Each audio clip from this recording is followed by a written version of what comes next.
Hi, welcome to Interview with a Bothan. I'm Lenny. I'm Lou. And much like Bothans, or according to Garmbel Iblis, we both got a sniff of the soup and we were climbing over each other to get to the pot. I said that No, right. for control of the ladle. For control... Well, it's the same thing. The pot is not the ladle, Lenny. Says in a pound ladle. This is not a place of honor. Yeah, there are no Bothans in this book. Regrettably. He He could have written more Bothans. could have written more Bothans. He should have brought Bothans. It's probably not allowed. Why? Just like in terms of the canon rules? Man. Publication info. Yippee. More tea. I'm sorry, I just love the irresistible lemon and ginger tea. It's the best lemon and ginger tea. You can only buy it at certain metros. Yeah. So, Thrawn, just Thrawn, was written by Timothy Zahn, published on April 11th, 2017, by Del Rey. It's part of the Disney canon, which is a canon. Yeah. I don't have any thoughts about it either way, to be completely honest. Me neither. One thing that's interesting is, like, the sense I've gotten is that Thrawn was really, really popular and then was decanonized. And then did they ask Zahn to write these for, like, so there could be canon Thrawn? Or was he canon already because he was in Rebels? Like, what's the chronology of that? And does that matter? If I remember right, I could look this up, but I won't, because I love spreading misinformation. Shout out. Thrawn comes back Thrawn is reintroduced as a character in season 3 of Rebels, which comes out at a time. Will you please look up when that was released? 2017, March 25th. Okay, so from what I gathered, because I read the interview with Timothy Zahn on StarWars.com, is that when they called him for the contract for Thrawn, they were basically done with season 3. So it seems like it was Dave Filoni reintroduced it, and the story group decided that they wanted Zahn to write more novels. Mm-hmm. From what I understand, this also was not pitched as a trilogy, it was pitched as individual contracts. Interesting. But I could be wrong about that. Yeah. That being said, it's written very differently from, which I guess, 30 years will do that to you. Yeah. He uses the word sardonically much less. It's really sad. It is sad, but then he has new favorite words, such as wincing and murmur. And possibly. And perhaps. Perhaps. Very well. Yeah, and since it's written, a lot of it is written in Thrawn's point of view, there's a lot of differences in style. There are the little bits at the beginning that are either journal or memoir bits, according to Zahn. What I have is, could he be writing this while on that planet? Yeah. You think no. I think no, because in, like, the epilogue, there's, like, a little bit that, like, Thrawn writes about the meaning of friendship. So there's, like, that excerpt, and then there's, like, Eli in the epilogue is, like, reading what Thrawn wrote. Yeah, I think these were written, like, probably after the fact of, like, some events, because, like, that wouldn't make any sense for Thrawn to be this prescient. But in the epilogue, it starts with an excerpt from, or Thrawn's memoir, or whatever the fuck, like, Thrawn's writings. And then the immediate next thing in the actual meat of the chapter is Eli's internal monologue, where he's responding to what he's just read of Thrawn's journal in his mind. Like, he closes the data pad and, like, thinks about the meaning of the fact that Thrawn has just written about the importance of friends. And he questions, why exactly did Thrawn give him his journal? Was it for, like, a pedagogical reason? Because, like, Eli is sort of Thrawn's protege? Or is it Thrawn's sense of posterity? You were my friend. Yes. But also, I feel like, to my mind, I think be in keeping with Thrawn's general character to want to have a historical record of his thought processes. Oh, boy, golly gee, we're going to get into that. Yeah.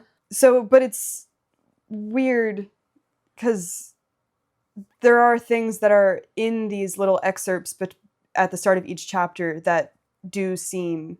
Oh, you're not going to let me make that argument? You can make that argument. Okay. Counterpoint. A lot of these things seem like prescient. Yeah. Like, he knows what's going to happen. And, like, obviously, we know what's going to happen to some of these characters. Mm-hmm.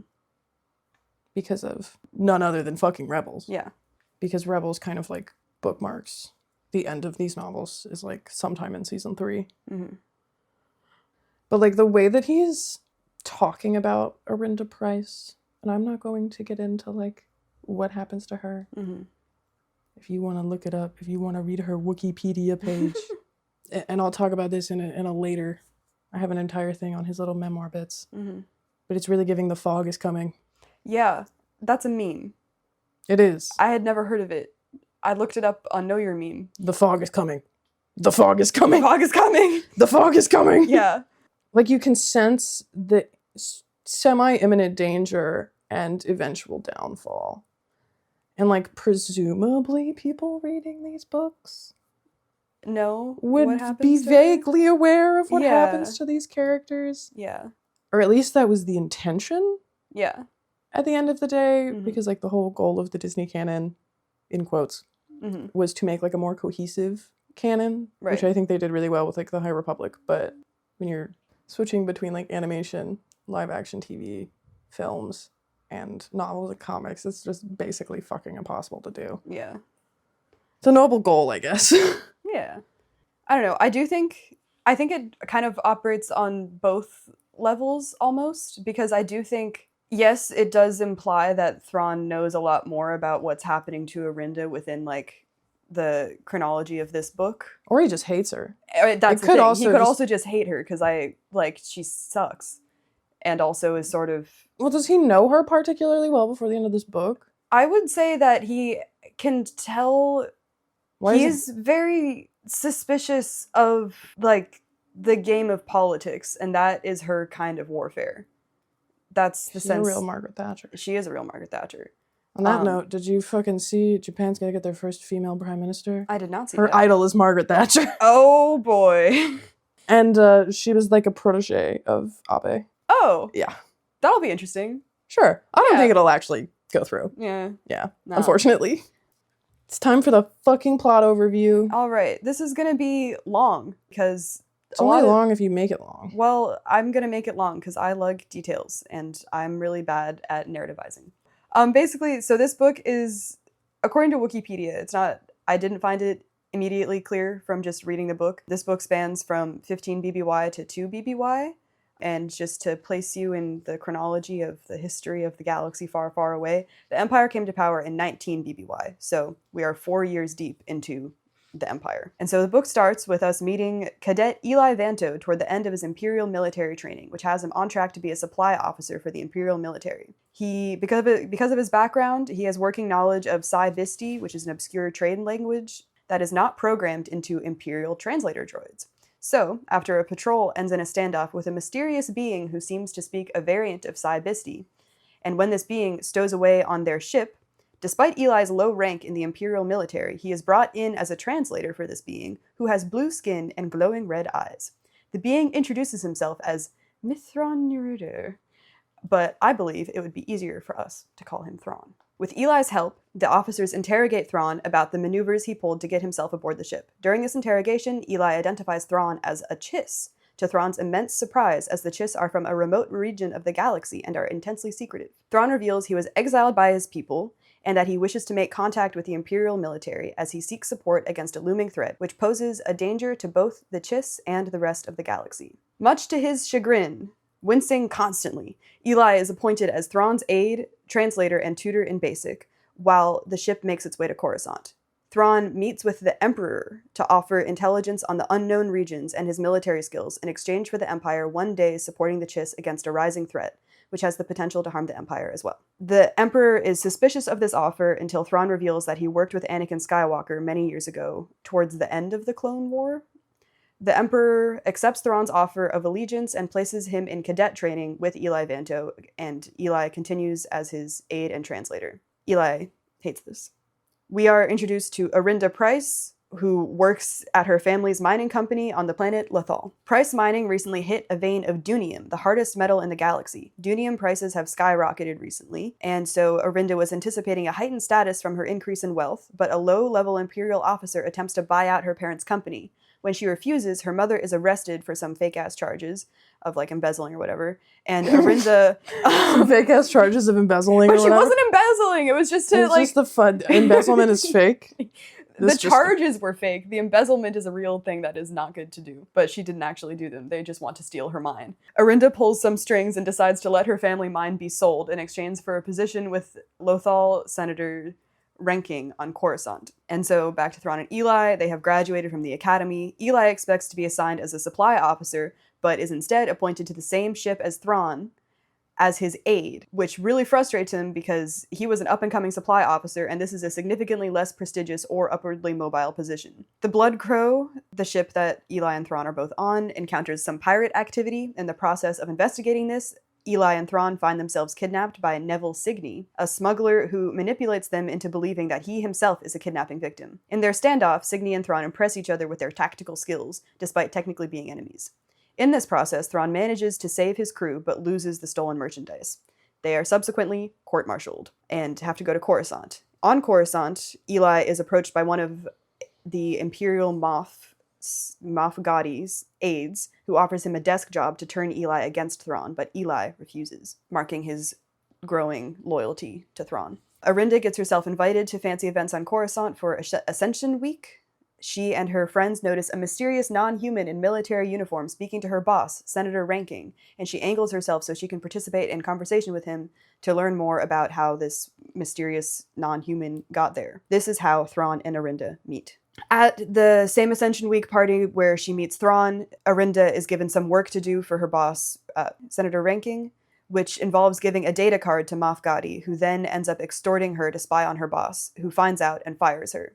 Ahrinda loses any prestige she had clawed for herself over the past years and has to work her way from the bottom, talking her way into a job at a citizen support office on Coruscant. Then her friend offers her a job at his advocacy group, Higher Skies, which allows her to be in touch with Coruscanti elites in a professional capacity again. After a series of brilliant successes, Thrawn is promoted repeatedly. He achieves the rank of captain. Eli still has not been promoted past the rank of ensign. Many of the cases Thrawn and Eli deal with involve the activities of the mysterious figure Night Swan, who Thrawn becomes somewhat obsessed with, as he is able to outsmart Thrawn, demonstrating equivalent tactical skill. Also, throughout these adventures is the common denominator of the smuggling of dunium. It is clear that the Empire has plans for this vast quantity of extremely hard metal, but the project in question remains a mystery. Thrawn and Ahrinda continue to cross paths as their careers develop. Ahrinda maneuvers herself into having governorship of Lothal, and Thrawn is promoted to admiral. At a briefing about an insurgency in a mining town in Bhutan, Thrawn meets Ahrinda again, who is involved in this operation as a governor of a nearby planet with similar issues with rebels. So there's rebels on Lothal, which we are familiar with because... Ezra Bridger. And that hot Twi'lek baddie. Yep. Although an integral part of dealing with the Bhutan insurgency operation, he is not in charge of it. So Thrawn gives himself and Eli a side quest, posing as smugglers, and he makes Eli pretend to be a smuggler, Horatio Fig, to a group of arms dealers who are sort of circling the area. Eli's cover is quickly blown when the leader of these arms dealers is revealed to be none other but Neville Signey, who then reveals himself to be Night Swan. Before the next Imperial offensive against the rebels, Thrawn reaches out to Night Swan for a meeting. He offers Night Swan a position in the Chiss Ascendancy in exchange for clemency and calling off the Imperial attack. Night Swan refuses, reluctantly admitting his admiration of Thrawn and his simultaneous disgust for Thrawn's affection for tyranny. Not exactly affection, but belief that tyranny will get him what he wants. Ahrinda's parents are, in fact, behind the blockade in Bhutan. Her father is now the foreman of a mining company. She's worried about what will happen to them when shit pops off, so she inserts herself in an operation to take down the shield generator and then subverts the mission in order to get her parents out of there. She successfully rescues her parents, but has to kill 2 people in the process. Her parents are horrified, and also a part of this operation is Ahrinda planting detonators around the mining site, which, well, actually, she didn't plant the detonators. The other guy did. She detonates the explosives herself. And so the Empire crushes the Bhutan insurgents. It's a massacre. Night Swan dies. Thrawn is not happy about the needless loss of life, but it was ultimately good for his career. Ahrinda instructs him to take credit for her actions, as she is aware that it would be good for Thrawn's career to demonstrate such a level of ruthlessness, especially since he did effectively crush the insurgents. Once again, we'll get into the meaning of these people being insurgents, because Thrawn is promoted to Grand Admiral. He and the Emperor meet to discuss the Death Star, and Thrawn meets Darth Vader. And in the epilogue, we see that Thrawn has sent Eli to the Chiss Ascendancy because he believes Eli's skills of tactical brilliance, quick maths, and leadership will be good for the Chiss people. So we also meet Admiral Arlani. And I love her. Yes, important to note. So, thoughts? Well, yeah, those are real thoughts. Those are real thoughts? Thoughts about the book? Yeah. So, my thoughts on this, kind of crazy. Yeah. Everyone's from a backwater. Yeah. It's all about, like, respectability politics at the end of the day. It is. Which is weird. It is. Not in the, like, exploring respectability politics is a weird thing to do in fiction, because I don't think it necessarily is. But, like, the way that everyone goes about it is incredibly weird. I do like how this book is written. Yeah. Not that I didn't like how the Thrawn trilogy was written. But I have also read everything in between. So I can, like, I have seen the progression of Zahn's writings. And I've read a few of his, like, non-Star Wars books. Yeah, no, I liked it. How do you feel about it? I liked it. I liked it a lot. No ratings this time. No ratings this time? No ratings this time. What do you mean by that? I wasn't going to ask you for a rating. Thank God. I hate giving things a letter grade, which is terrible, seeing as That's literally your job. It's literally my job. I liked it. It was what I think the most interesting thing about reading this for me was that I met these characters in a fanfic. Yes. And in this fanfic, they're not fascist. Well, debatable. Briefly. What do you mean? There's like 2 chapters. Or am I being stupid? Daytime talk show host is such a fascist job. Yeah, it is. So. Does Eli end up being a daytime talk show host? He's like, yeah, he like goes on the Ahrinda Pryce show. Oh, yeah. Yeah. That's a really funny thing that she did. Anyway, so it's just like, I think even if I hadn't experienced these characters as not evil previously, I still think it would have been similarly emotionally impactful for me to watch 2 characters that I do find interesting participate. Which two? Eli and Thrawn. Oh, you don't think Ahrinda Pryce is interesting? I find Ahrinda Pryce interesting, but I don't have like an effective bond with her. Fair. You know, like I don't. We gotta find you some Ahrinda Pryce fan fiction. I don't want that. Why not? I don't know. I'm misogynist. I can't believe you hate women. Yep, that's me. Woman hater. But it was interesting to see like Thrawn's thought processes. I liked the way that he's like, his muscles tense underneath his jacket, indicating a certain level of discomfort. I don't know why I made him Irish. And yeah, I don't know. We'll get into it. I also just love a cunty little space cowboy. I also love a cunty little space cowboy. Unfortunately, you are not one. She's gonna say I'm just an autistic man. So when I was originally reading through this, and this most recent time, because I'm not very inquisitive. That's also demonstrably false. That's your opinion. All right. From a certain point of view, I'm not very inquisitive. Yeah. What, like, struck me as really odd, which I did mention earlier, and I'm gonna mention again, is, like, Thrawn seems to know things about Ahrinda that Ahrinda does not yet know about herself nor has experienced. This could be because... Okay, so in that StarWars.com interview with Timothy Zahn, pre-release of this book, it was, like, promotional material for it. It's with James Floyd. Hello, James Floyd. This came out a week before the book came out.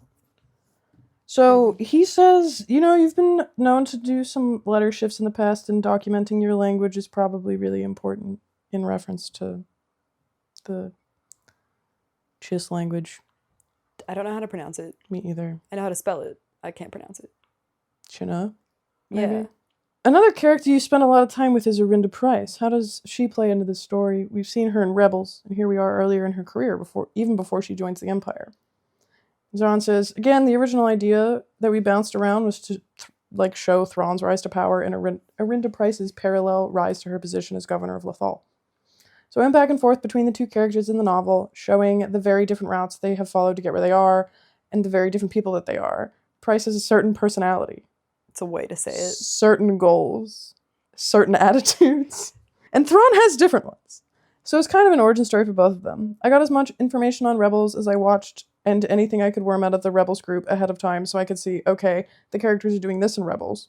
Let me set that up in the book, which comes earlier in the timeline. For example, if Pryce fighting hand-to-hand with Sabine in one episode, I set up where she learns that sort of thing in the book. So the idea is that you're to bring both characters to the point where we first see them in season 3 of Rebels. So, like, he watched all of that season. So it's like a lot of the, like, I presume a lot of those things are just like, well, she's doing that eventually, and he just, like, couldn't help himself, but it's like, Ahrinda Pryce is evil, kind of vibe. Mm-hmm.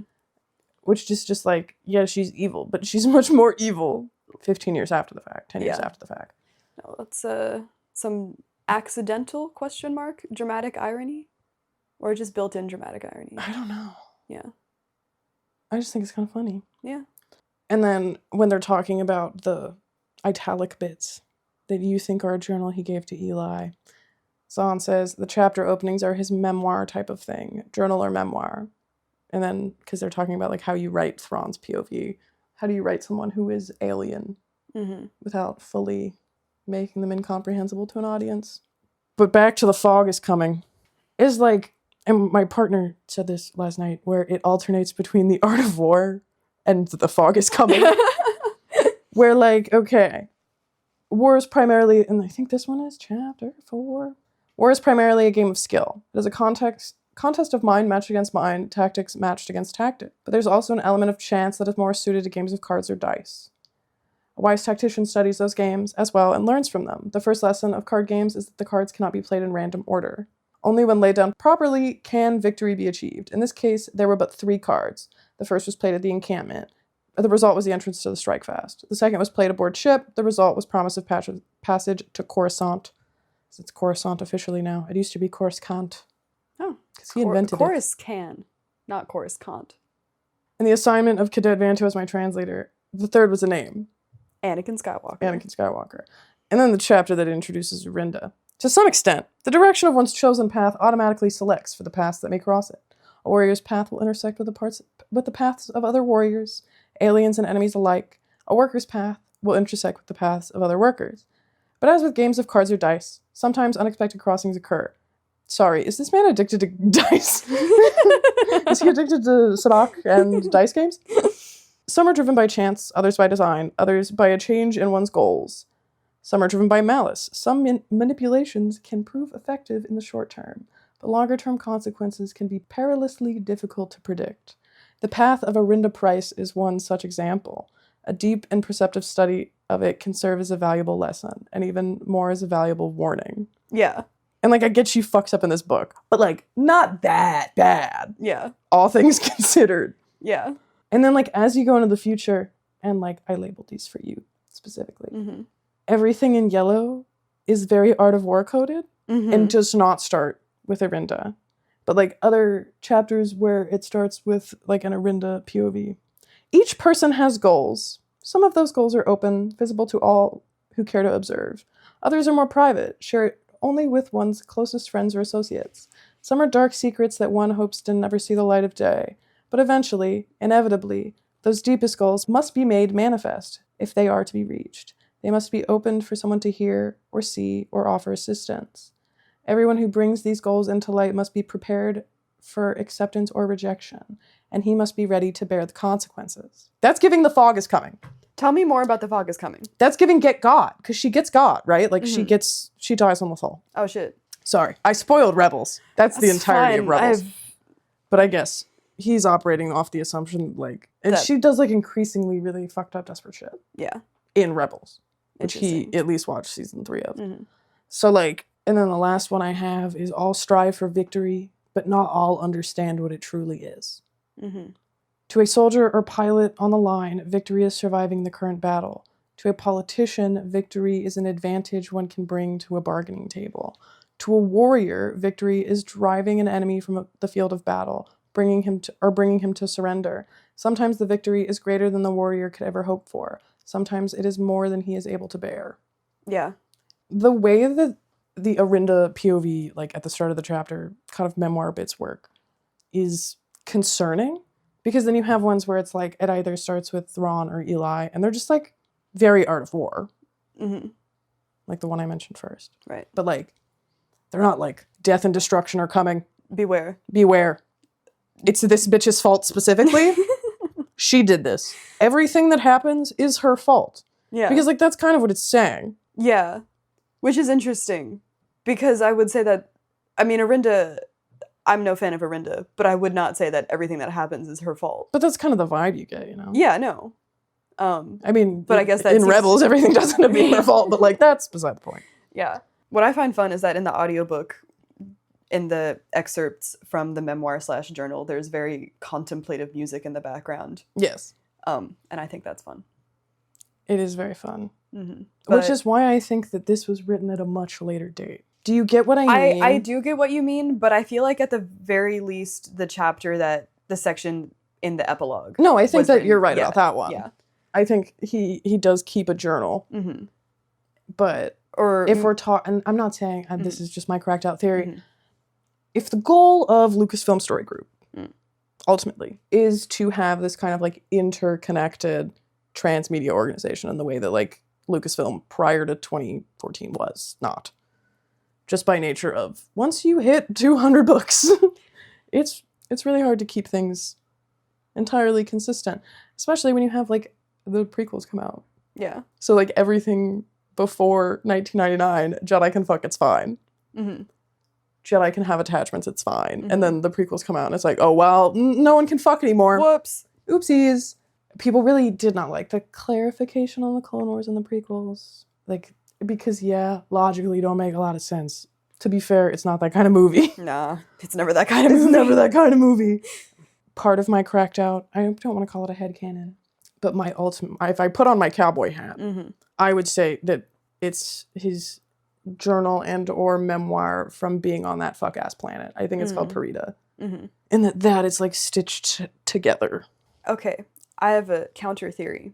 Okay. That the excerpts that are before Ahrinda chapters are from that, but the reflections on being a warrior chapters. See, I just think he doesn't have enough time.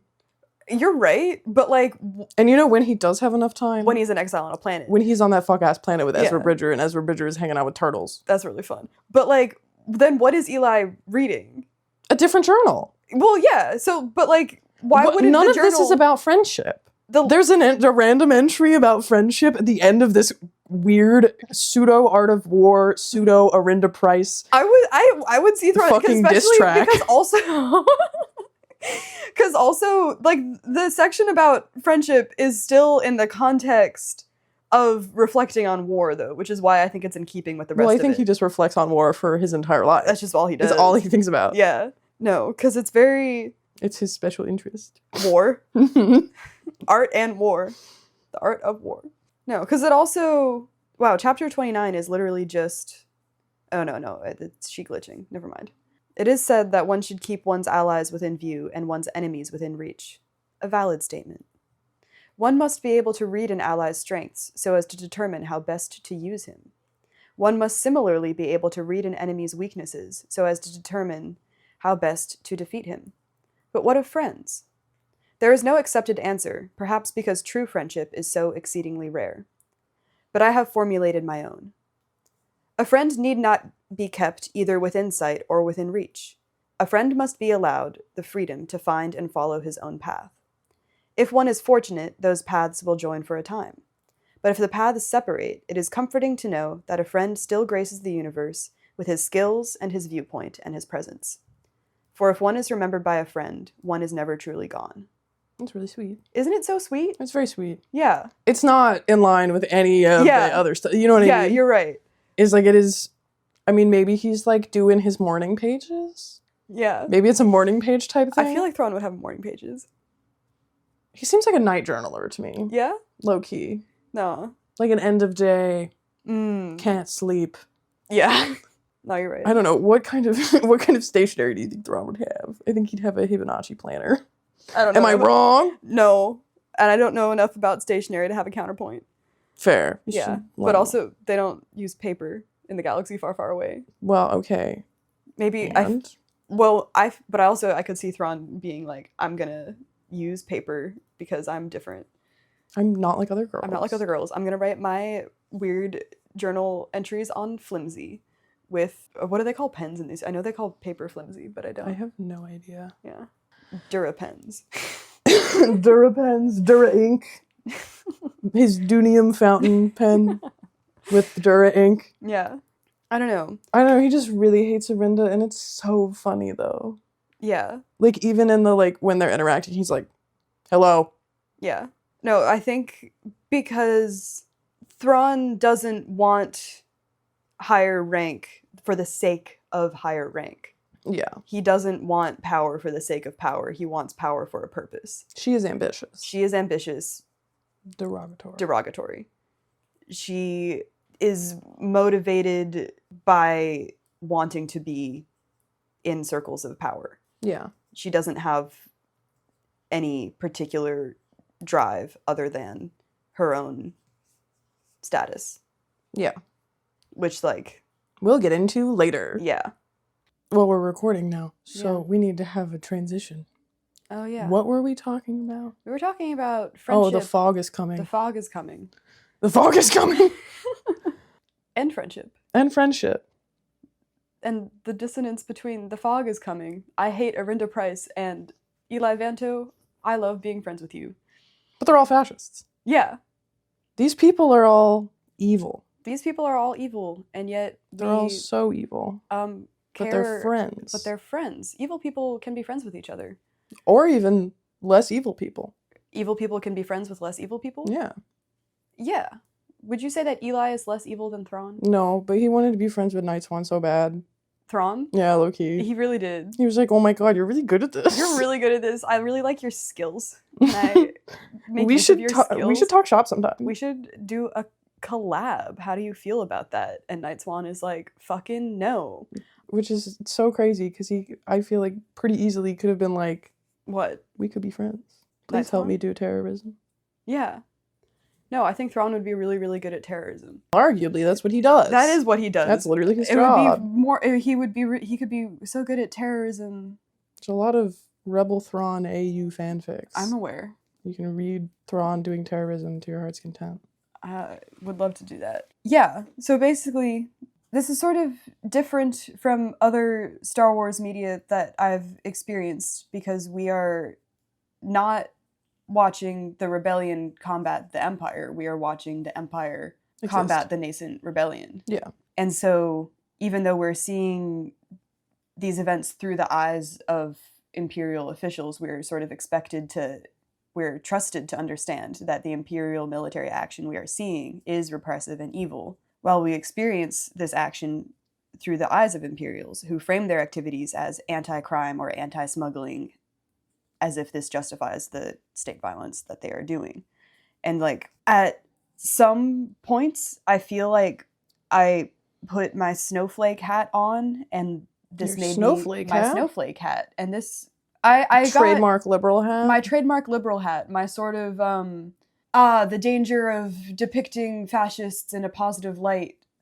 It could be potentially dangerous. Some hat, horrible news about Star Wars. which I know that's They're not even depicted well. yeah, and I think knowing that just sort of gave me the heebie-jeebies Yeah. when I was reading this a bit. And so I feel like part of reading this book was sort of processing the discomfort of the, for lack of a better term, humanization of these shitty beings. But don't you love the banality of evil? I do, but not in that way. I don't love it as a thing that exists. It's no, I don't love the banality of evil. So lame.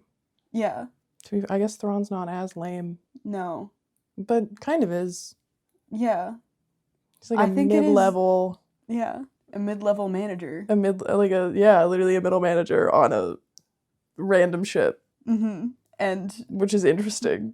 It is. I don't know. I think it is a productive thing to think about. Like, every fascist doesn't just wake up and decide, I'm going to do fascism, I'm going to be evil. No one thinks, rarely do you find someone thinking, I'm going to be evil today. Therefore,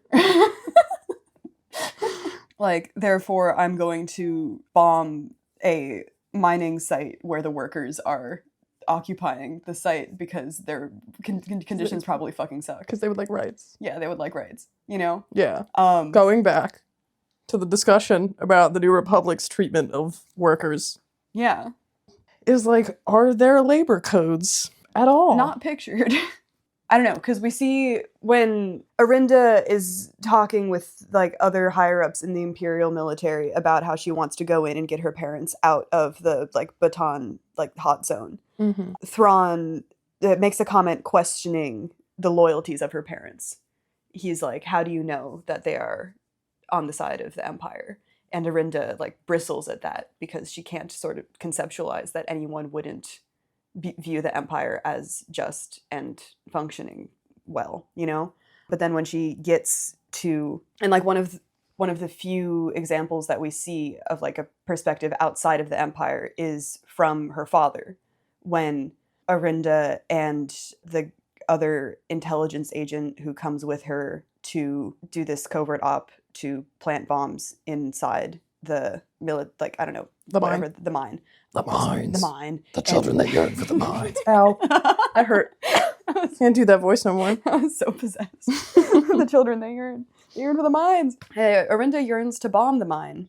And maybe it's like a weird subconscious thing. Of how she just yearns for the mines. Yeah. She feels guilty about not yearning for the mines enough, so now she has to blow up every mine she sees. That could be it. But I wish I remember the name of it. I think it's Gudry is the guy who goes in with her. And their cover for going into the insurgent zone, or whatever the fuck, the base, is that Gudry, like, is lying about having a friend who's occupying the mine, and he wants to make sure that he can get his friend out safely because he doesn't think that his friend is in his right mind, participating in a rebellion. And when he says this to Ahrinda's father, he responds, "Let's hold on just a minute. First of all, there's no one in the mine who isn't there of his or her own free will. They are fighting for people's rights against a repressive and dangerous government." Ahrinda felt a knot form in her stomach. Thrawn had wondered which side her parents would be on in the standoff. At the time, Ahrinda had reflexively defended their loyalty. To hear her father talking like this. So she says, "I think you may be painting with too wide a brush," she put in. "The Empire is quite multifaceted." "Maybe on Coruscant it is," Eliania said. Eliania is her mother. "Maybe on Lothal. Not on Baton. Here, the governor and his friends are, well, I'll just say it. They're corrupt, Ahrinda. Utterly corrupt. And the galaxy needs to hear about it." I love that her mom is like, I'm just going to come out and say it. I don't care. They're embezzling money. Yeah. But I just feel like corrupt is such a gentle way to, like, put the government, like, of the Empire. Like, they're not just corrupt, babes. Like, they're evil. They're so evil. They're like comically evil. That's like the whole point. Yeah, like corrupt is such like a light term for that. Ahrinda began to breathe again. So it was just the local politics that were the problem? She could handle that. And she says, "I'll look into it when I get back to Lothal," she promised.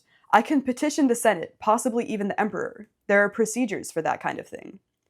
And then her father responds, "Yeah, there are procedures. They're called revolution," which I think is a banger response. Because yeah, like Ahrinda believes in like the process of, I don't know, like the bureaucracy of the Empire, like would possibly have a just outcome for. On that note, I got so much to say about Ahrinda. She's fascinating. She's so fascinating. Not to bring up Hitler's Furies again. Have you done that on this yet? I think I have. Maybe. Probably. Yeah. If I haven't, I love that book. Yeah. It's very good. It's Wendy Lauer is writing this book about female perpetrators and like witnesses to the Holocaust and like female Nazis. And as I was reading this, I was like, wow, this like really reminds me specifically of the way that she is like interacting with people that are both older and younger than she is. Reminded me of the first chapter of this book, which is called The Lost Generation of Women. Because I looked it up, and she's born sometime between like 49 and 46 BBY, which would put her in her late 20s, early 30s. I don't know if that necessarily tracks with how she's acting. Like, she does seem to be, and maybe it's because she grew up on a backwater and just like doesn't understand how the wider galaxy functions. But the way that she is of childbearing age. She would have come of age, give or take, in this transitionary period between the Republic and Empire. her childhood would have been almost entirely subsumed. I mean, obviously she's living on Lothal. We don't know if at all they were fighting things like... What's happening in who gives a shit about wild Lothal? space? Well, Lothal's technically Outer Rim. Outer Rim? Okay, might be. So I don't know. And then that baton, I think, is a Clone Wars thing. Yeah. I literally just have like Eli Vanto. She's from a backwater. Like, her family seems to have clout in the kind of like global context. Yeah. Or even regional context. It's not entirely... Yeah. I mean, she has pull with a senator. So that gives... Well, no, because they want the... Yeah. I mean, that's like, oh my god, we found cobalt. Yeah. What if we built you a railroad? Or 3. Oh. We will take them when we are done mining. Like, and the way that she engages with the senator and like other Imperial politicians, and I don't know if Zahn did this on purpose, but like they're portrayed as corrupt and cosmopolitan in that kind of like 1930s Germany way, where it's like, well, you know, if we just rooted out all these elites who did not have the Empire's best interest in mind, then we would have a more like harmonious existence. Yeah. And like this happens to both like humans and non-humans. And her entire kind of arc in this book is through her lens as an administrative assistant, which is also something that was like, it was a very common job for young women, both in Nazi Germany and then also like in the Allied countries and the other Axis powers. It's like, that was the job you did. So many people died during World War I. It was kind of impossible to have a functioning military and or workforce in general at that point if you didn't have young unmarried women who like were going into these jobs. Combined with the fact, both in Star Wars and real life, when the entire population of men goes off to war and dies. You say what you will about the Clone Wars. There's a lot of episodes of the Clone Wars where they're fighting... the people who are fighting against the Separatists are, like, not clones. Like, Saw Gerrera is, like, a Clone Wars invention. So it's not like there were no... I don't want to call clones not human, but, like, human casualties. Casualties that matter. So you would think it would kind of instill this idea of, like, you need to be self-reliant. You cannot rely on a man. Which is very similar to the way that women who were the mothers of this, like, lost generation of German girls talked to them in the late teens and early 1920s, but then also raised them in a way that made them very like susceptible to reactionary fascist politics. Because you want to return to that ideal pre-war existence, sans people we deem unclean. We want Poland. And a lot of these women ended up like going to Poland and like teaching the ethnic Germans in Poland. Like they were nurses, so they were like killing kids. They were administrative assistants who were like, you know, doing the shorthand of the lists of people that were getting deported to concentration camps. Like they were very, very involved in this process. And it was like specifically young women of like modest backgrounds.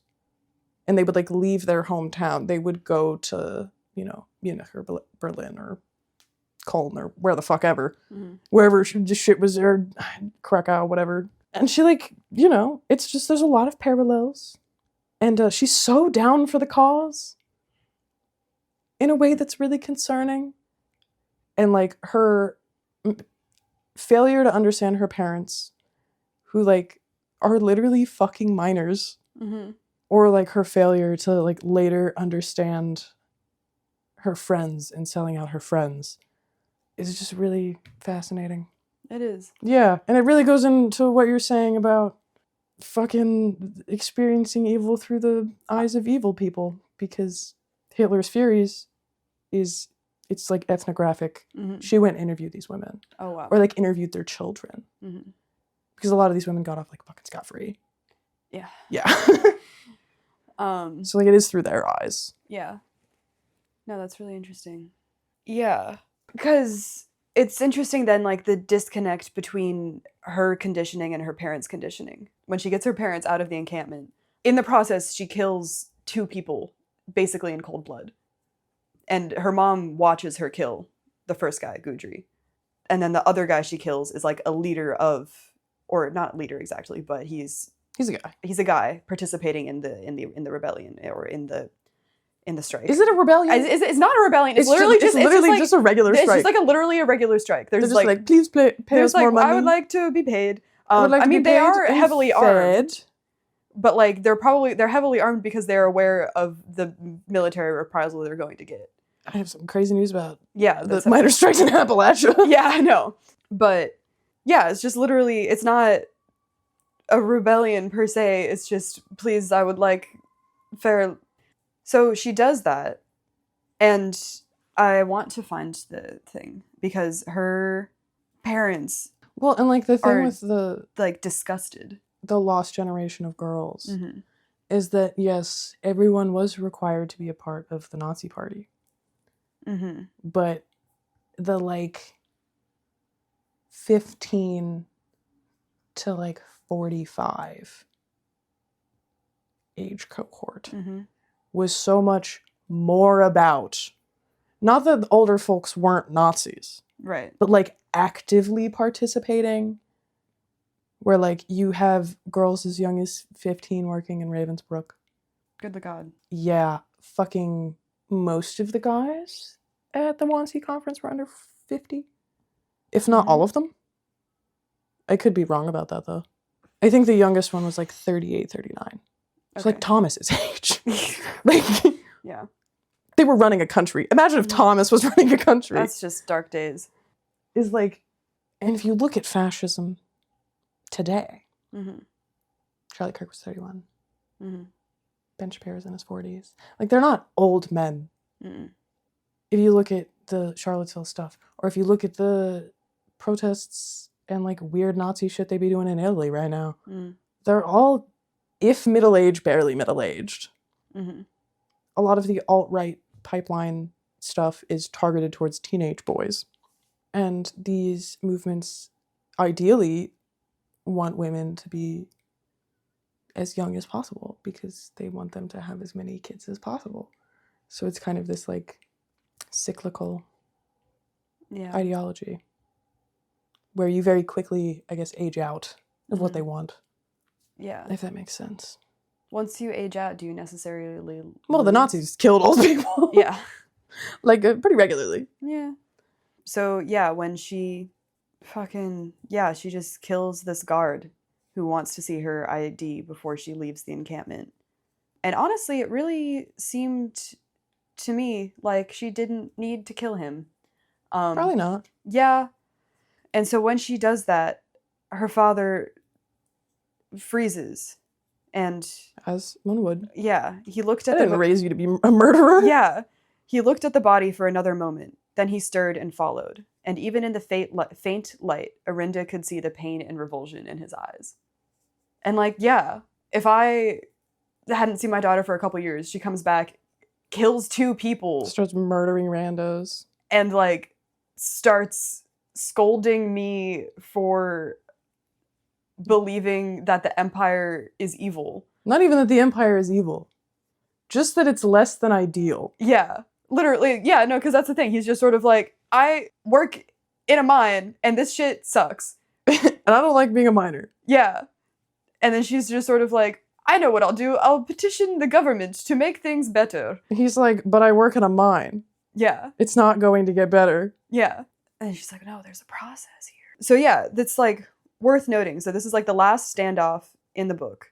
And we don't get an explanation on the ground for what's happening. We just hear through the way it's constructed in the discourse among the Imperials is that there's an insurgency and these rebels must be crushed.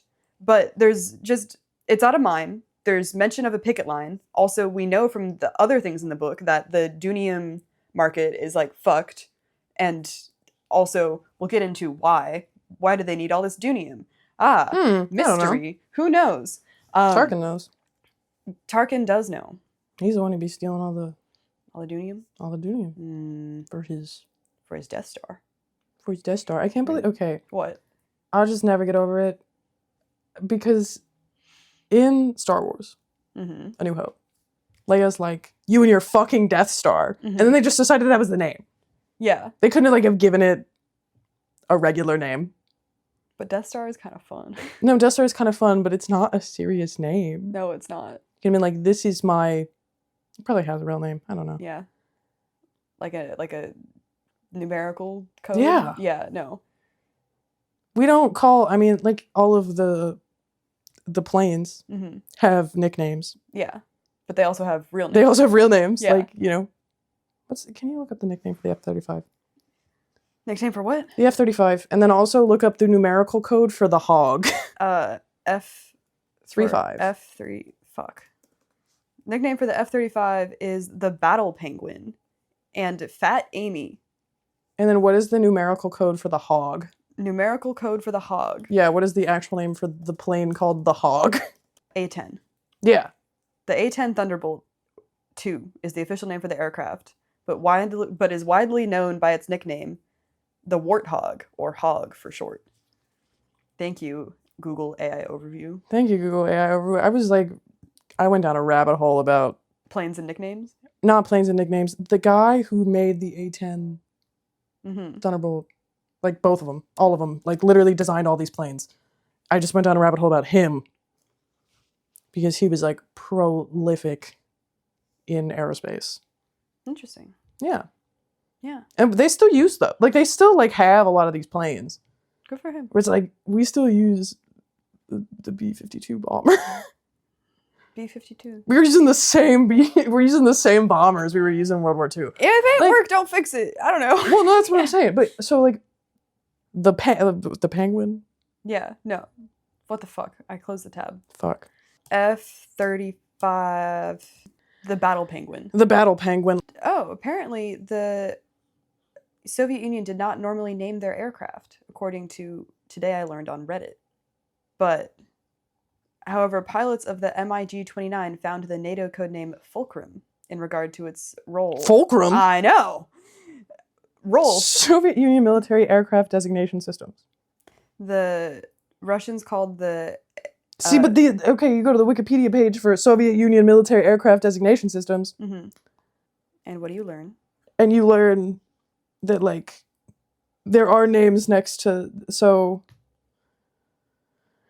the Consolidated Model 28, more commonly known as the PBY Catalina, U.S. Mhm. Navy designation, NATO reporting name MOP. Like, it was originally a Soviet plane. But they all have nicknames. Yeah. Because the people giving them the nicknames is not the people making the planes. Nah. It's the people flying the planes.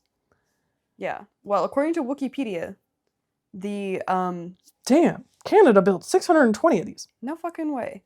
The like official name for the Death Star is the DS-1 Death Star Mobile Battle Station. So Which is like not a real name. it's not a real because name. Death Star, great nickname. Yeah, but that's not what you. That's not what you name things. It's just not. So like we got, I don't want to pronounce these because I'm going to pronounce them so badly. Everybody, they name planes. Yeah. The Death Star needs a real name. Mm-hmm. Let's find a name so we can dead name the Death Star. Don't do that. We're not keeping. What about KR-6? just randomly? No, it's the heavy long range fighter. When did they make this? Oh wow, that's 1931. Oh my god. Look at it. It looks like a cartoon plane. It really does. Okay. It's crazy how much planes changed during World War II. It is crazy. Technology. Technology. So fun. Can't believe we But imagine, we talked about this for 7 minutes or something, but imagine you're just trying to fucking strike so that you can get paid better and, I don't know. Well, Joe Hill knows what that's like. Joe Hill? Yeah. I don't know who that is. You don't know who Joe Hill I is? suck. You've never heard the song Joe Hill? No. Can't remember how exactly he was murdered by the government. I don't know if it was execution or execution but death penalty. I'm gonna look it up. And then not Swedish American writer Union. He's got songs written about him. Execution. He was executed by firing squad. Was a member of the IWW. Mm-hmm. He coined the phrase pie in the sky. Based. No, but there's songs written because they like basically these two people got murdered and then they like framed Joe Hill for it. Damn. And then killed him. He was the author of numerous labor songs, including The Rebel Girl. Yeah. Get fucked, Bikini Kill. Don't. I love Bikini Kill, but that's just funny because of their song. Yeah, but Matt, you're just fucking striking. And then a fucking Imperial Star Destroyer appears above you with like 3 other space stations that are fucking full of TIE fighters.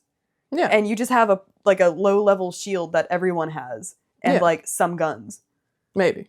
Not even really good guns. Not even really good ones. Like, shit's crazy. And I feel like that's like not the... I mean, strikes are a lot less deadly now than they used to be. Yeah, but especially in North America. Yes. No. In Colombia, there's I think it's the highest rate globally of trade unionists murdered. Fun fact. Yeah. But like, because like we see the perspective of like the way we experience this strike is through the eyes of Imperials who like view this as criminal activity. The level of force that is brought to this standoff is sort of normalized, I would say. And I do think... But like, imagine if they started shooting the Canada Post people. Everyone would be up in arms. Yeah. You know? I don't think they should do that. They should not do that. I heart Canada Post. I heart CUPW? Yeah. Give them whatever they want. Please. I want to order a coat. And I need the mail service to be working. Yeah. Maybe you should have told more people about your plan to convert everyone to community mailboxes before you announced that you were going to do it. Yeah, maybe. I don't know. It's also back to... You can't spring that on people. No, you just can't. Back to the duty of minds. Yeah, it's crazy. One thing is interesting is back to Ahrinda Pryce. It's interesting. She's so girl boss and also hates minors. Just like Margaret Thatcher. Yeah. She's kind of the inverse of Mon Mothma. Say more. No. Okay. I can. It's not very cooked. It's very half-baked. So, she doesn't come from generational wealth. Mm-hmm. Hear me out. Mon Mothma is like Chandrillan aristocracy. Like, she's the landed gentry. Mm-hmm. Because feudalism seems to exist. Yes. At least on Chandrilla. Chandrilla is very traditional. Very traditional. At least from Andor. Yeah. Which is canon now. We can... Yeah, the things matter. Uh-huh.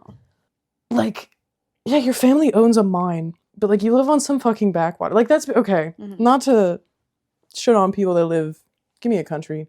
Let's say Atlantis again, because it doesn't real. It's not. Well, okay. Let's say you live in Romania. Yeah. Which is an okay country to poke fun at, I guess.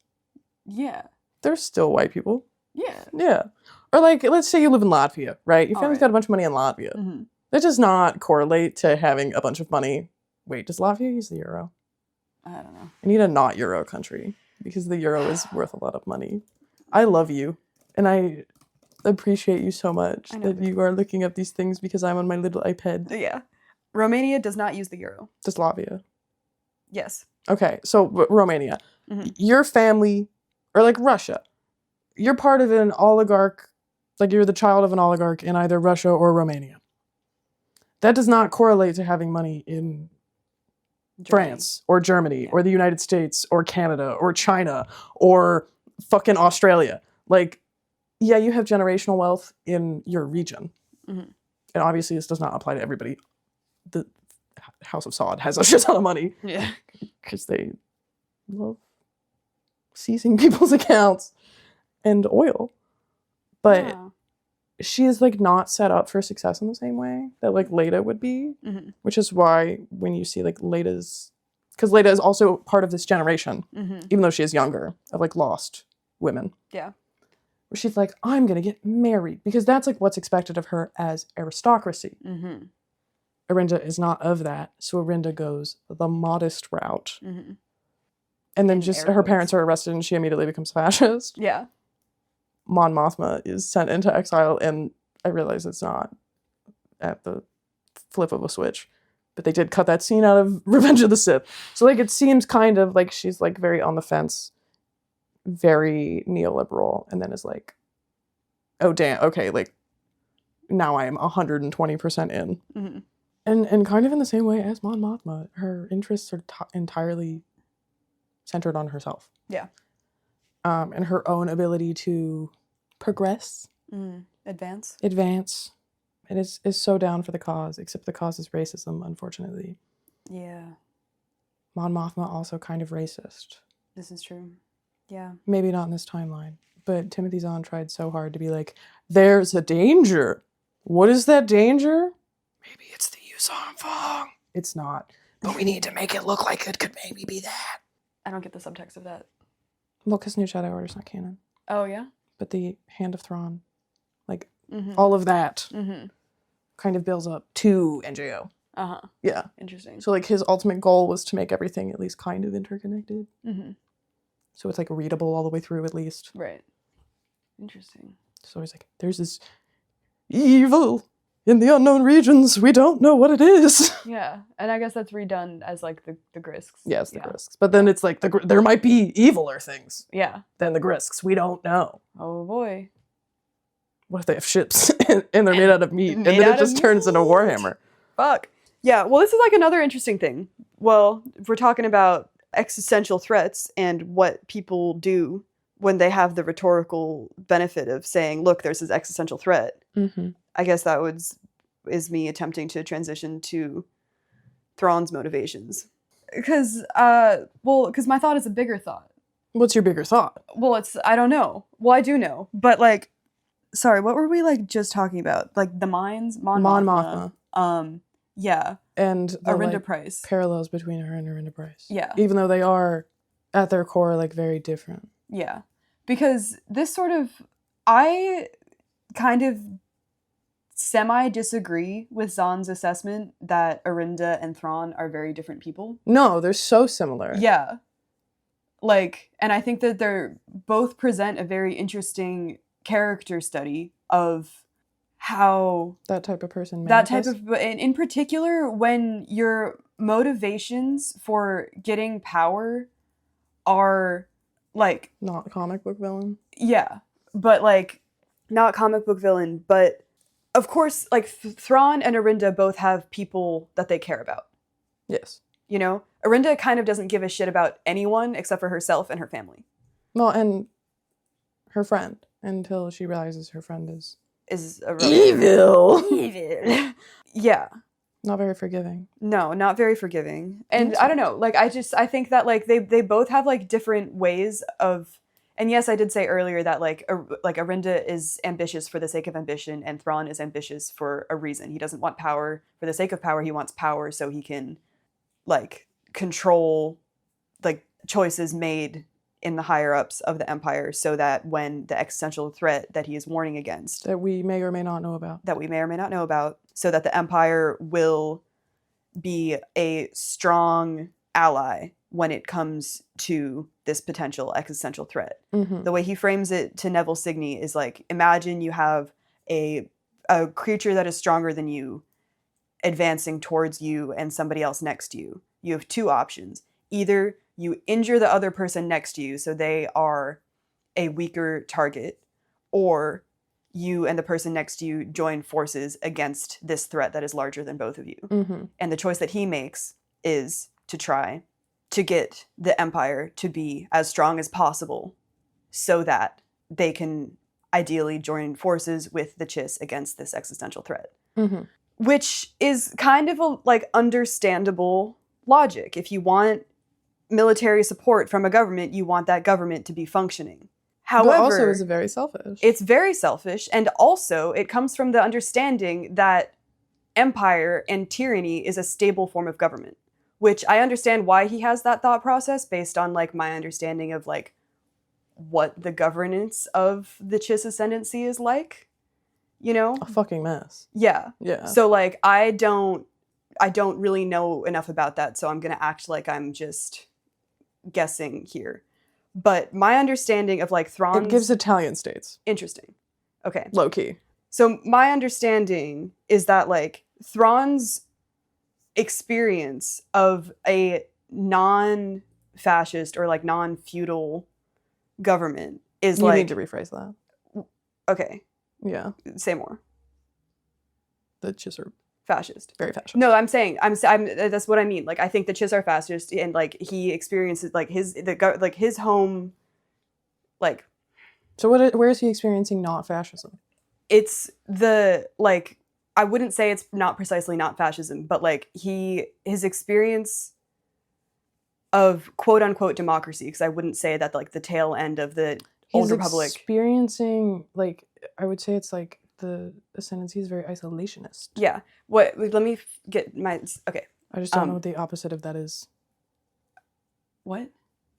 I guess the opposite of isolationism would be empire. Yeah. I'm stupid. No. Get to your point. My point is that we know that Thrawn crossed paths with Anakin during the Clone War. Mm-hmm. And he talks about this with Neville Signey, that what he saw during that period was chaos, too many differing opinions, no one could agree on anything. That's how he puts it. Yeah. That's his understanding. I think that's what Thrawn thinks democracy is. Thrawn thinks it's chaos, like, and that chaos must be stamped out through tyranny, and tyranny is justified in the cause of stability. And it's what I find really interesting here is that, like, which goes into my point about the idea of Thrawn being not very good at politics, because that works on... He's got such a strong sense of justice in a very, very apt way. Yeah. It's like that's more often how it manifests. Say more. Because we haven't established that the euphemism of not very good at politics Well, yet. I've been told I'm wrong.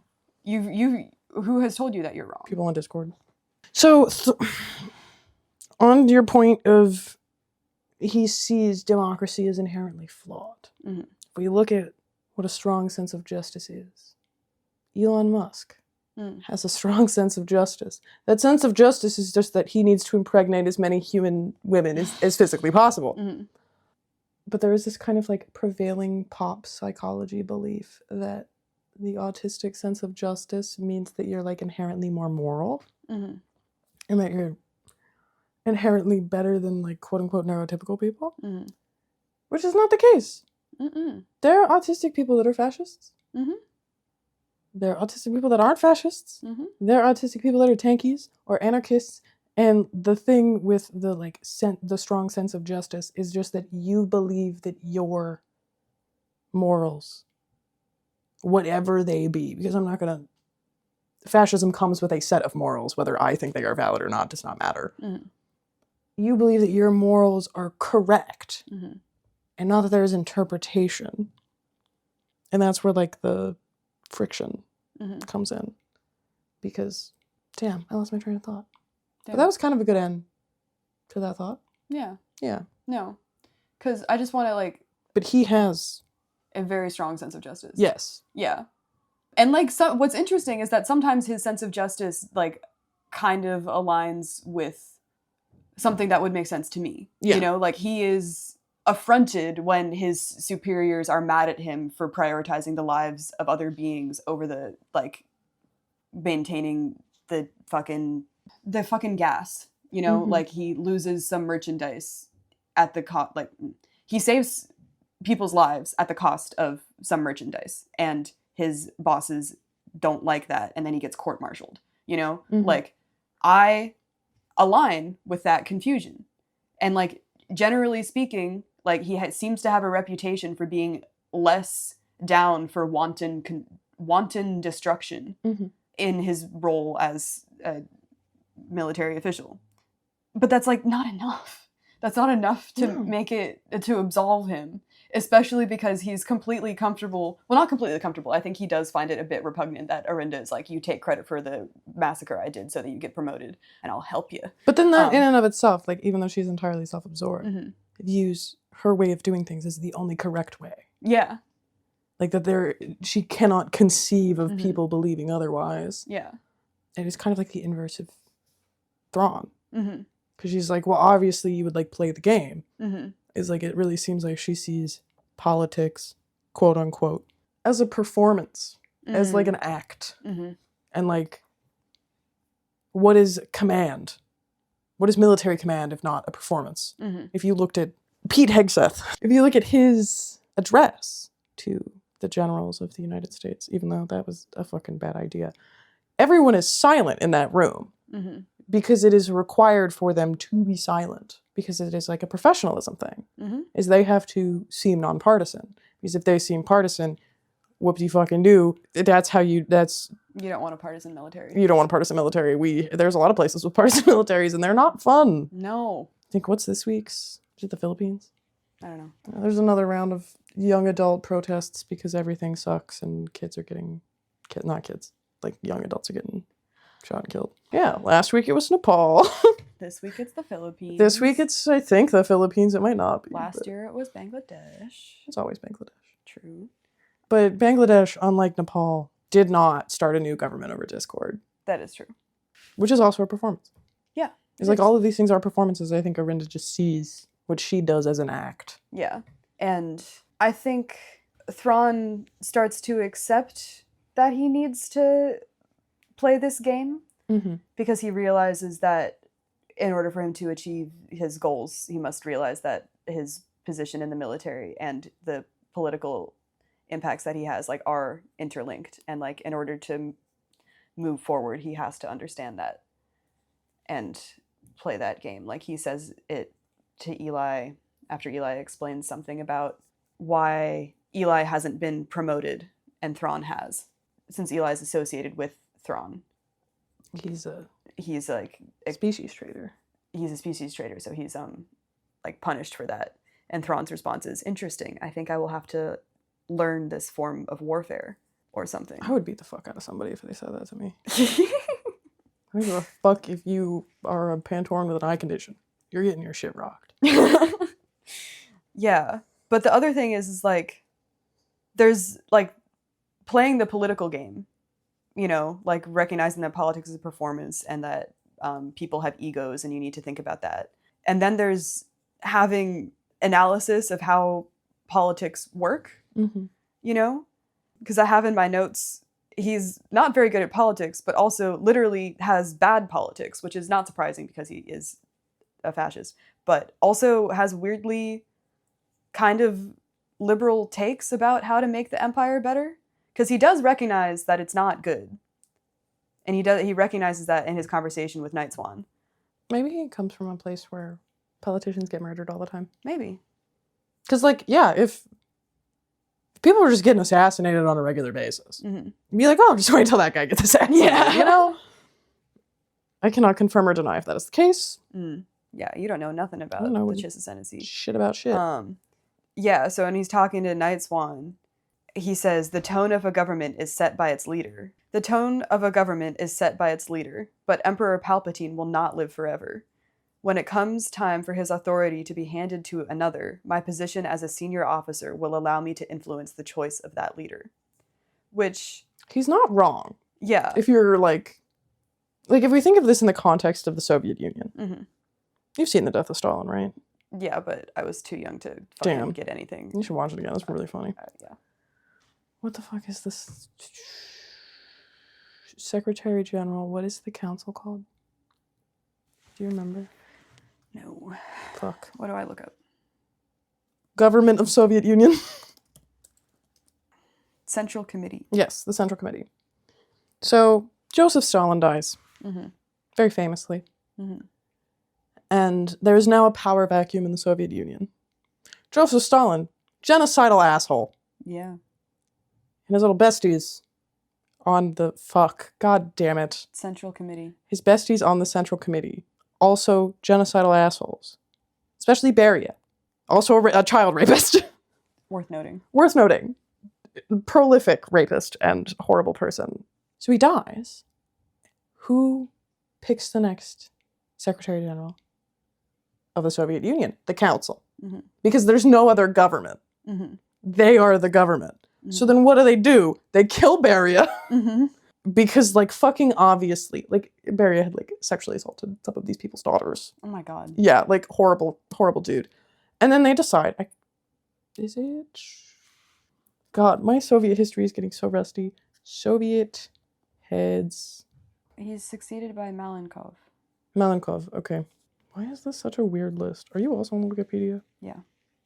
Presidium of the Supreme Soviet was the standing organ of the highest body of authority in the USSR. That makes a lot more sense. Sorry. But yeah, so what they do, they install a new leader, Brezhnev. maybe that's what he thinks will happen. Mm-hmm. Is like, it'll just be okay. Mm-hmm. We kill whoever's the shittiest Mm-hmm.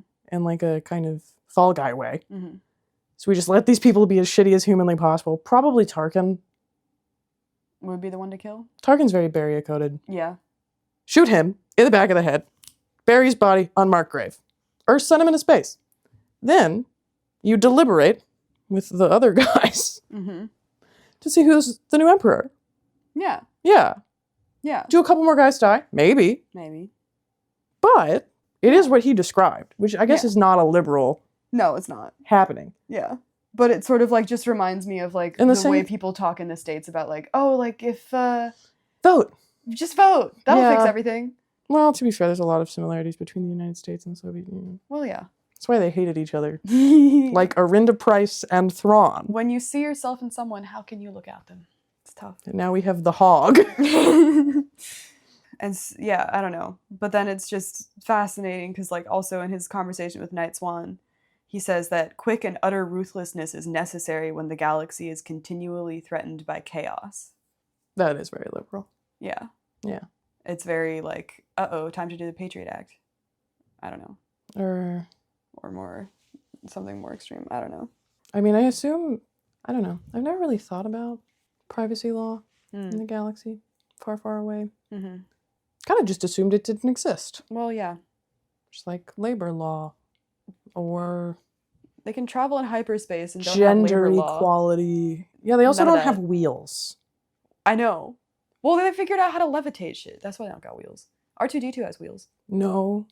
Doesn't he have little... Well, he has like wheels because he's a fucking robot. yeah. He's controlled with a little Mm-hmm. Atari joystick. But I don't think he has wheels. Okay. Yeah. Well, that's beside the point. Yeah. And so, I don't know. I just sort of like... This is sort of a continuation of the last conversation that we had on the last episode about popular perceptions of Thrawn. Yeah. And like, I think I like reading Thrawn we've had this conversation already, but off the air. So I'm just going to repeat it essentially.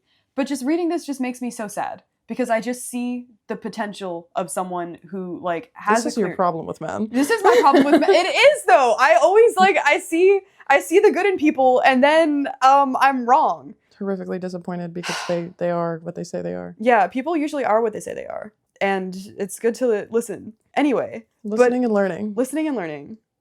My ears are my livelihood. I don't know, just like it's just so he's just kind of stupid. Not stupid, but it's just like He's socially inept. he's social. It's not the social ineptness. It's like the like I feel like Mostly. Thrawn is smart. I feel like if he read a book about how politics work, he'd get it. You know? Well, nobody's writing books on politics. No, they're not. In the same way, no one's writing a book on how to effectively communicate in a seminar class. Yeah. Or else I would have read that. I don't know why I said seminar class. I don't know, man. You know what I mean. I do know what you mean. But I'm on your side in that he's autistic. you're on my side in that he's autistic? Yeah. Yeah. There are people that don't think he's autistic. People don't think that Thrawn is autistic. Yeah. That's very interesting to me because I think that's a weirdly false. Well, not everyone, like, Not is false. autistic. That's true. So maybe, like, you have I have insider knowledge. insider knowledge, yeah. No, because like for example, when he's like looking at art, He's like, wow, I love friendship. yeah, Who would have guessed that's crazy. that fraternal relationships Are positive. are positive? Like, yeah, fucking obviously, yeah. too. He has to write it down and put it in the journal. He put it in his notebook. Like, Otherwise, he can't communicate that to Eli to his face. yeah. But also, like, when there's this, like, one scene where, like, Thrawn is looking at art, and then Eli finds him, and he's like, dude, you've, like, disappeared for hours. And Thrawn's like, oh, my apologies. Time passed so quickly. And it's like, yeah, dude, you were probably fucking hyper-focusing. And then also, like, in his internal monologue, he's, like, notes people's facial expressions, and then Catalogs them. them, and uses, like, deductive reasoning to figure out what they could possibly mean. Like, damn if that's not autistic. I would say it's a very well-written autistic character. Yeah. Shout out Timothy Zahn. Shout out Timothy Zahn. Writing really good autistic people in the military, I guess. Yeah. Which is a lot of the military, actually. And maybe that's part of my affection for Thrawn. I'm just like, wow, my brother, You're just like me. just like me. I'm not a fascist. Except I'm not a fascist. And also, like, I just want to say this, but I can't think of a good transition. Because there's this conversation that Thrawn has with the Emperor at the end of the book about, he confronts the Emperor about what the fuck is going on with all this Dunium. Like, he's like, what the fuck is the Death Star? And the Emperor is like, don't worry, it will never harm the Chiss. You're fine. Everything's fine. And Thrawn says, I would certainly not wish to see my aid to you and your empire subverted into conquest or destruction. As if that hasn't already happened. Bro, he just is not, he is in fact socially inept. He just like doesn't get it. Yeah. Is socially inept like an accurate way to describe not realizing that you are A little bit. doing, I feel like it should be like grand scale social ineptitude. Because like to me, yeah. Social ineptitude comes in all forms. Yeah. All shapes and sizes. Sometimes. You're a neo-Nazi. Sometimes you're a neo-Nazi. Sometimes you just have a weird conversation with someone at a party. Yeah, sometimes you explain Hayden White's narrativity to 6 also other very drunk people. Yeah. And then you'll think about it for the rest of the week. And now? Speaking of Hayden White. Speaking of Hayden White and Thrawn's memoirs, because that's like what really sparked this idea in my head. I went and got The Rise and Fall of the Galactic Empire, and then like read through like 8 of the chapters last night. And The Rise and Fall of the Galactic Empire is written by Chris Kempshall. My dude. Yeah. So, and he is a historian, and this is like an in-universe monograph, right? And it has in-universe positionality statements. Interesting. Like it is very much, it's cited. There's literally a chapter called Truth and Reconciliation. Oh my god. Yeah. Like what is collective memory in this context? And we've kind of talked about this both in here, like in previous episodes and today, and then also in our conversations about X-Wing, which I guess we'll talk about eventually. But like, why are these people worth remembering? You know, like I did my undergrad in history, and now I do history, but also religion, but also lit. And you do comparative, because you're like comparing I look contemporary Greek film to Phil-Hellenic literature. Kinda. Okay, Well, say exactly what you do. What I do, I basically look at like what the fuck do I do? Yeah, Greece's foundational myth and like how it's remembered and how that impacts contemporary Greek identity. So it's a lot of. So it's like kind of there. Yeah, it's there. Can you tell me what I do? You do the fucking. That's what I thought. It's fine. You don't need. No, I can't articulate anything, so it's not. No, I mean it's like hard to explain other people's. Yeah, it is. It's not your thing. No, it's not my thing. But you do council funding and canon and reevaluating canon after people die. That's sort of Jews and Jews. Well, this centers on Jews. Section centered on Jews. Yeah. That's what you do. Kinda. Yeah. Yeah. I look at the way people talk about the council, and like the goal is to reevaluate the Canadian canon at some point. Because a lot of people are like, there is no Canadian canon, which that's false. You're a country. Yeah. You have myths.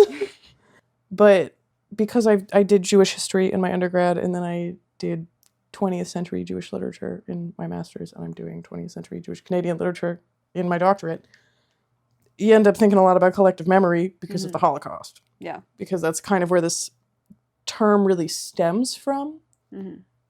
And you're starting to hear it less and less just because most people who were Holocaust survivors or World War II vets are dead and or 100 years old. But there's this transition period where as people who lived through the event die, things become history. You start writing historical accounts, and like some people say it's 40 years. Some people say it's 35. Some people say it's 80. Like it varies depending on who you're talking to. So how that relates to what we just read and the book that came out in 2024, The Rise and Fall of the Galactic Empire, is I thought you specifically should know that Wedge is mentioned but one time. In The Rise and Fall of the Galactic Empire? Yes. Interesting. Once.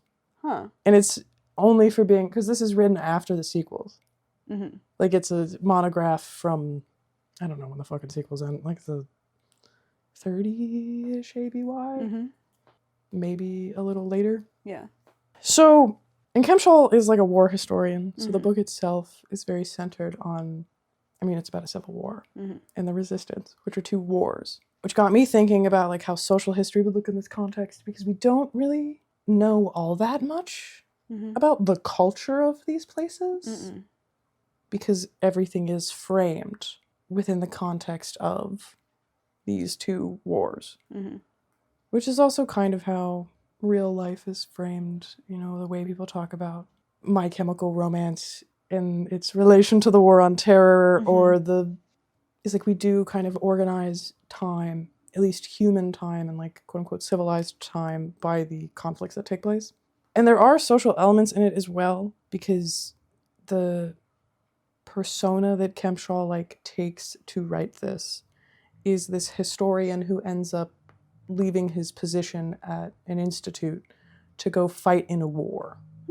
So then he's like writing this monograph to kind of rationalize why he did that and how he's going to like come to terms with things. But he was a Sith historian. Mhm. So he's like studying either the Sith Empire, which I don't know if that exists, or just like the Sith as a concept. Mhm. But I found it really interesting because like Eli Vanto is like, oh no, I'm not going to be a supply officer.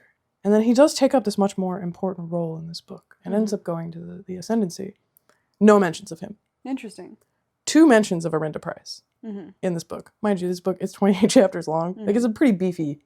I want to get a physical copy as well, because it's 53 mentions of Thrawn. Wow. So when you're talking about collective memory and what people are remembering, you know, let's take January 6th as the example. What you and I remember about that. Or 9/11. Because now there are kids that don't remember 9/11. Were born when 9/11 was a joke. It's like, you have the people who lived through 9/11, and most of the people who were at 9/11 are like dying of cancer because of the asbestos, and then you have the perception of 9/11 20 years later, or you have the perception of the Vietnam War. The way we talk about Vietnam vets now is very different from the way they were treated when they got back. Yeah. Or Korea or World War II. World War II was everyone. They did valorize those guys, but in a very specific way, where, or how we talk about the bombings of like Hiroshima and Nagasaki, which bad, but the way we discuss them now is very different from the way they discussed them in the 50s, especially when you were like, they were still, I mean, not that they're not building new nukes now, but like they were constantly trying to one-up themselves with their nuclear arms in an effort to beat out the Soviets. And there are, you know, things that we will learn about either the War on Terror or January 6th or Trudeau's tenure as Prime Minister, or Carney, or what the fuck is the Italian PM's name? Oh, that bitch. Yeah. The one that's Mussolini's granddaughter? Yeah. Yeah. Her name doesn't matter. We don't need to name her. Giorgia Meloni. Yes. It's like the way Germans tell themselves the narrative of the Holocaust in World War II, or the way the wider world talks about the Holocaust and the reasons for World War II. You have personal experience with people being like, we used to kill these people. Not really. No. It didn't really matter until they invaded France. Yeah. Like, you know, as people were forced to get involved because they were expansionary state.